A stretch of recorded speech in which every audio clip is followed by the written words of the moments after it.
Yes, good afternoon everyone.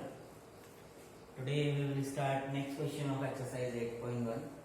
I hope that you will solve the previous questions which I have given question number 3 and question number 5, right?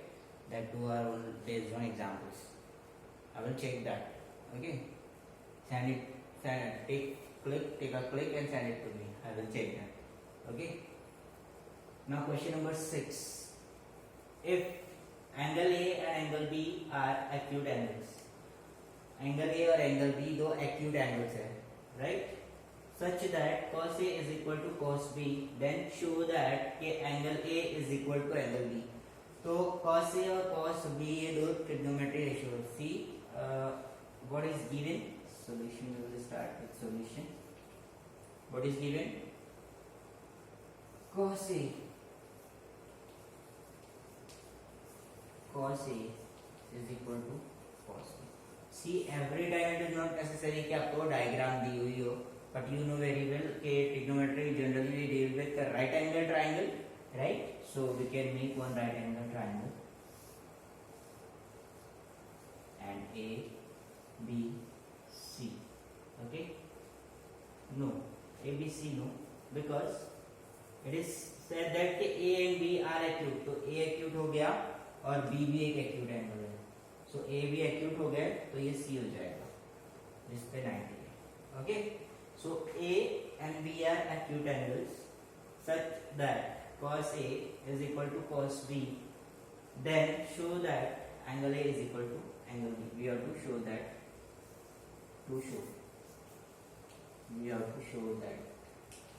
angle A is equal to angle B. Very simple. See, AC, AB, BC. अगर ये 90 degree है तो ये hypotenuse हो गया. अगर मैं angle A का अकॉर्डिंग cos से दिया हुआ है तो एंगल A के अकॉर्डिंग अगर मैं कंसीडर करता हूँ तो ये एंगल A का अपोजिट और ये एंगल A का adjacent, right? So what we have given cos A. cos A क्या होता है? Adjacent upon hypotenuse. Adjacent upon hypotenuse. Adjacent upon hypotenuse. So, what is adjacent side? AC. What is hypotenuse? AB. Give it as 1. Okay. Got this point? Very easy it is. Now cos B. Cos B means what? यहाँ पे हमने acute angle A consider किया था, इसके according opposite hypotenuse और adjacent. अब यहाँ पे हमें cos B यानी एंगल B कंसीडर करना है. तो एंगल B है, इसका अपोजिट, इसका एडजेसेंट, इसका hypotenuse according to angle B. So angle B again adjacent upon hypotenuse, basic ratio. Then B के अकॉर्डिंग एडजेसेंट कौन सा ये है? BC अपॉन हाइपोटेन्यूस तो हमेशा सेम होता है AB. So give it as 2. Right? Now it is given that cos A is equal to cos B. That means AC upon AB is equal to BC upon AB. Okay? From 1 and 2. Okay? What we have given? Cos A is equal to cos B. तो cos A क्या है? AC upon BC है. और cos B क्या है? BC upon AB है. AC upon AB है. And cos B क्या है? BC अपॉन AB है. सी, ये AC upon AB, BC upon AB दोनों जगह AB है. ये AB यहाँ डिवाइड में इधर आएगा तो इनटू में आ जाएगा. सो इनटू में आएगा तो ऊपर नीचे कट होता है तो हम डायरेक्टली यही काट देंगे. AB get cancel. So what remains? AC is equal to BC. AC is equal to BC मतलब ये साइड और ये साइड, सॉरी ये साइड इक्वल है. AC is equal to BC. So in a triangle angle opposite to the equal sides are equal. That we have studied in 9th standard. Very well you know, right? Angle opposite to the equal sides. तो ये opposite side जो है ये दोनों equal है. Angle opposite to the equal side, ये equal sides हो गई. ये साइड इक्वल है. ये हमने प्रूफ कर दिया. अब इस साइड का अपोजिट एंगल एंगल बी, इस साइड का opposite angle angle A, right, इसका अपोजिट ए और इसका opposite B, getting? Okay, so angle A is equal to angle B, and what reason we will give? Angle by theorem, angle opposite to the equal sides are equal. Got this? So hence proof. Very easy it is. Okay, if you want to write it down, just pause video and write. Now we will start with question number 7. Okay, write it later. Come here. If cot theta is equal to 7/8, अगर cot theta का value 7/8 है, then evaluate 1 plus sin theta into 1 minus sin theta upon 1 plus cos theta into 1 minus cos theta and cot square theta. Very simple again. एक value दी हुई है, cot theta दिया हुआ है, ratio we can find out easily other ratios. तो हमें क्या क्या फाइंड करना है? साइन थीटा, cos थीटा और cot तो हमें पहले से पता है, तो वो बहुत इजीली मालूम हो जाएगा, right? So we will start with solution. See what is given? cot theta is equal to 7/8, and you know that it is what? Trigonometry we are doing, so we want cot theta on a diagram, so we have to draw a right angle triangle. Okay, suppose ये acute angle theta है. Okay, मैं इसको कोई भी नाम दे देता हूँ, suppose A B C. ये acute angle theta है, तो इस theta का opposite, इस theta का adjacent और ये hypotenuse. Getting? Okay. So according to this, cot theta क्या होता है? Adjacent upon opposite. So adjacent is what? Adjacent upon opposite. That means what? कि cot theta is equal to क्या हो जाएगा? Cot theta is equal to adjacent क्या है? AB upon opposite BC, right? That means what? कि AB 7, BC 8. But what we will take? We will take K with them. क्यों? Because ये ratio है, right? So हम यहाँ ले लेते AB is equal to 7K and BC is equal to 8K. If you will not take K, so it is also going on because answer same ही आता है, K जो है वो कैंसिल हो जाता है.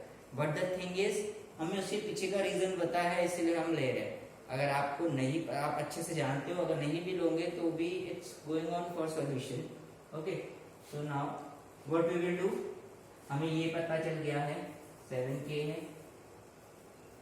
और BC ये 8K है.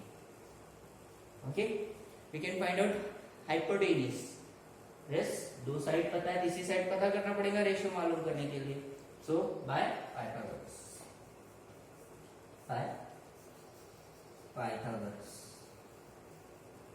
So वही होगा हाइपोटेन्यूज का स्क्वायर, बाकी दो साइड के स्क्वायर के एडिशन के बराबर होता है. So AC square is equal to AB square plus BC square.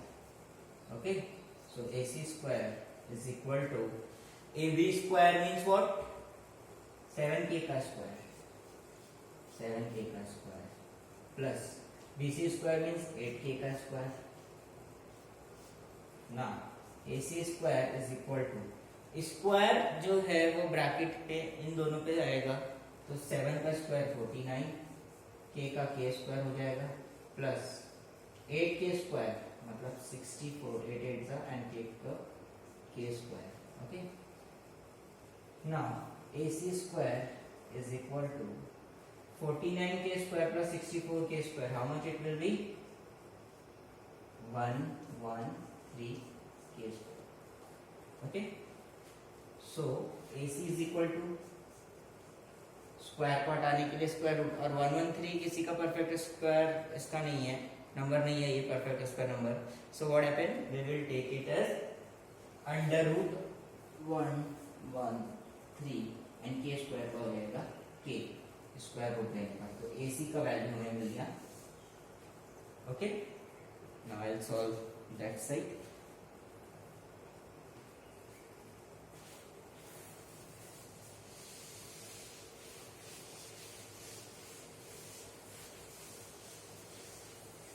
Okay. Now AC we have find out under root 3 113 or 113k. Okay. Now we can find out sin theta. What we have to find out? Sin theta, cos theta, cot theta तो बहुत easy है. तो भाई हमें यहाँ से sin theta और cos theta मालूम करना है. So sin theta is equal to, sin theta क्या होता है? Opposite upon hypotenuse. Opposite upon hypotenuse. तो अपोजिट कौन सा है थीटा का? 8k upon hypotenuse under root 113 113k. See k is getting cancel. तो अगर आप k नहीं भी लेके सॉल्व करोगे तो सेम प्रोसीजर करनी होगी. k नहीं भी रहा तो भी चलेगा, but you know that it is a ratio, तो हम उसको ले लेते हैं. So 8 upon under root 113. Okay. Now cos theta adjacent upon hypotenuse. सी बेसिक रेशियो कितने ज्यादा जरूरी है. हर बार हम जो है उसी का यूज करके सारे आंसर ला रहे हैं. So you don't have to forget it and it's high time you are studying it from 2 to 3 months. So adjacent upon hypotenuse, adjacent 7k upon hypotenuse under root 113k. k get cancelled. 7 upon under root 113 या 113. Now first we will find out 1 plus sin theta into 1 minus sin theta upon 1 plus cos theta into 1 minus cos theta. See, if you will observe, 1 plus sin theta, 1 minus sin theta, 1 plus cos theta, 1 कुछ सुना सुना लग रहा है. 1 plus 1 minus, right? A plus b, a minus b, that is a square minus b square. So 1 plus sin theta, 1 minus sin theta, you can write it as 1 minus sin square theta, or 1 square theta minus sin square theta, and 1 square is nothing but 1. Okay, upon 1 plus cos theta, 1 minus cos theta, we can write 1 minus cos square theta. Remember this identity? नहीं याद है तो यहाँ लिख देता हूँ मैं. a plus b, a minus b is equal to a square minus b square. ये आइडेंटिटी यूज किया हमने यहाँ पे. Got this? Okay. 1 minus sin square theta. sin theta क्या है? 8 अपन अंडर रूट 113. तो साइन स्क्वायर मतलब 8 का स्क्वायर और अंडर रूट 113 का स्क्वायर, स्क्वायर रूट कैंसिल हो जाएंगे. तो ये हो जाएगा 64. 8 का स्क्वायर एंड अंडर रूट हटेगा तो बचेगा 113. समझ में आ रहा है क्या किया हमने? साइन का स्क्वायर लिया. साइन पता था, साइन का स्क्वायर लिया. तो स्क्वायर लोगे तो 8 का भी स्क्वायर होगा, इसका भी स्क्वायर होगा. 8 का स्क्वायर 64 एंड अंडर रूट 113. तो स्क्वायर रूट कैंसिल हो जाएंगे और ये 113 बचेगा. सो 1 minus 64 upon 113. Similarly 1 minus cos square. अब इसमें भी 7 का स्क्वायर 49 अंडर रूट 113 का 113. Got this? Now what we will do? Cross multiply. So 113 यहाँ 1 है, यहाँ इसका क्रॉस मल्टीप्लाई होगा तो 113 को 1 से मल्टीप्लाई करेंगे तो 113 माइनस 64 और ये अपॉन 113 आ जाएगा. एंड अपॉन फिर ये वाला अपॉन. ओके, ये पूरे का अपॉन है. यू गेटिंग दिस और नॉट? 113 का क्रॉस मल्टीप्लाई किया तो 113 माइनस 64 अपॉन 113 आएगा. वैसे यहाँ पर भी 113 माइनस 49, ये पूरे पे आ रहा है, ये पूरे का 113 है. ठीक है, ये वैसे ही ये वाला भी हम लिख देते हैं 113 minus 64 upon 113. Now okay, so 113 a upon b upon c upon d, ये वाला फॉर्म है, इसके पहले भी सिखाया था हमने. सो ये 113 ये कैंसिल हो जाएगा और आपको यहाँ बच जाएगा 113 माइनस 64 होता है 49 अपॉन 113 माइनस 49 होता है 64. ये दोनों को ही तो ऐड किया था यहाँ पे, इसीलिए वही चीज आ गई. तो क्या है 49/64. So that means what 1 plus sin theta into 1 minus sin theta upon 1 plus cos theta into 1 minus cos theta, ये 49/64 के बराबर है. Now second one cot square theta. ठीक है, it's very easy. cot square theta, cot you are given 7/8, तो cot square क्या हो जाएगा, बिंदु का स्क्वायर, 7 का स्क्वायर अपॉन 8 का स्क्वायर, 7 स्क्वायर 49, 8 का स्क्वायर 64. ये भी वही आया, ये भी वही आया, राइट. सो डोंट वरी, कुछ भी आ सकता है, सेम होगा, उसमें क्या है. So it's complete the solution of question number 7. So we have solved both the question. You just pause the video and write it down. Okay, thank you. Then we will start next question.